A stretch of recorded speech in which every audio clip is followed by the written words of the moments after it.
எல்லாருக்கும் வணக்கம். இந்த பதிவில் எதை பற்றி பார்க்க போகிறோம் அப்படின்னு கேட்டிங்கன்னா, அதாவது மக்களே, பாலியல் குற்றங்களை, பாலியல் வன்கொடுமைகளை முழுசாக ஸ்டாப் பண்ண முடியுமா? இனிமேல் நடக்காத மாதிரியான ஆட்சியை பண்ண முடியுமா அப்படின்னு கேட்டால், இந்தியாவில் இல்லை, உலகத்திலேயே பாலியல் குற்றங்களை முழுமையாக தடுக்கிறது என்னை பொறுத்த வரைக்கும், எங்களை பொறுத்த வரைக்கும் கஷ்டமான ஒரு விஷயந்தான். ஆனால் குற்றங்கள் நடந்துச்சுன்னா அந்த குற்றத்துக்கு உண்டான கடுமையான தண்டனைகளை நம்ம கொடுத்தோம்னா குற்றங்கள் குறையும். பாலியல் வன்கொடுமைகள், பாலியல் கொலைகள் குறையும் அப்படிங்கிறது எங்களுடைய கருத்துக்களை நான் பதிவு பண்ணுறேன். உலக நாடுகளாக இருக்கட்டும், நிறைய நாட்டில் பார்த்தீங்கன்னா, குறிப்பாக சவுதி அரேபியாவில் கேட்டிங்கன்னா, தப்பு பண்ணனா தண்டனை கடுமையான தண்டனையாக இருக்கும் இல்லைங்களா? தப்பு பண்ணனா அப்போ தப்புன்னு ஒன்று அங்கே நடக்குது தானே. அப்போ நடக்காமலே இருக்கும் அப்படின்னா ஒவ்வொரு மனிதனுடைய மனநிலை பொறுத்த எல்லாமே இருக்குது. ஆனால் ஒரு குற்றங்கள் நடந்துச்சுன்னா குற்றங்களுக்கு ஏற்ற தண்டனைகள் கடுமையாக இருக்கணும்.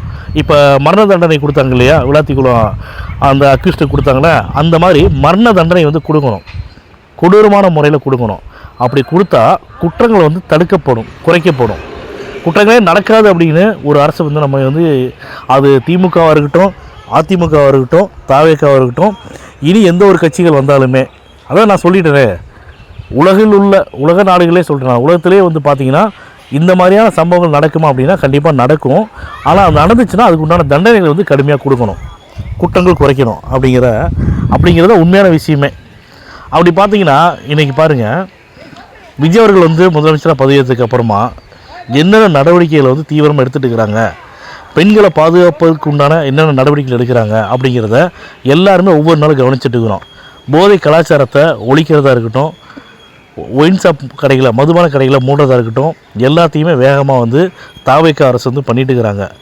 அதனால் அதே மாதிரி பாருங்கள், கோயில்களாக இருக்கட்டும், பஸ் ஸ்டாப்பாக இருக்கட்டும், பஸ் ஸ்டாண்டாக இருக்கட்டும், பேருந்து நிலையமாக இருக்கட்டும், வேறு எந்த ஒரு இடத்துலையும் சரி, கூட்டங்கள் அதிகமாக கூடக்கூடிய இடத்துல இருக்கக்கூடிய மதுபான கடைகள் எல்லாத்தையும் மூடிட்டாங்க. அதே மாதிரி ஸ்கூலு, காலேஜு, மக்கள், இளைஞர்கள் அதிகமாக கூடக்கூடிய இடங்களையும் பார்த்திங்கன்னா போதைப் பொருள் விற்கக்கூடாது அப்படிங்கிறத தடை பண்ணியிருக்காங்க. இது எல்லாமே விஜய் அவர்கள் முதலமைச்சர் ஆனதுக்கு அப்புறமா தமிழக மக்களுக்காக, இளைஞர்களுக்காக, பெண்களுக்காக எடுக்கக்கூடிய பயங்கரமான வேகமான அதிவேக நடவடிக்கைகள் தான் இது. அதனால் திமுக ஆட்சி நல்லா இருந்துச்சா, தாவேக்கா ஆட்சி நல்லா இருக்குது அப்படின்னா தமிழக வெற்றி கழகத்துடைய தலைவர் விஜய் அவர்களுடைய ஆட்சி தான் நல்லாட்சியாக இருக்குது.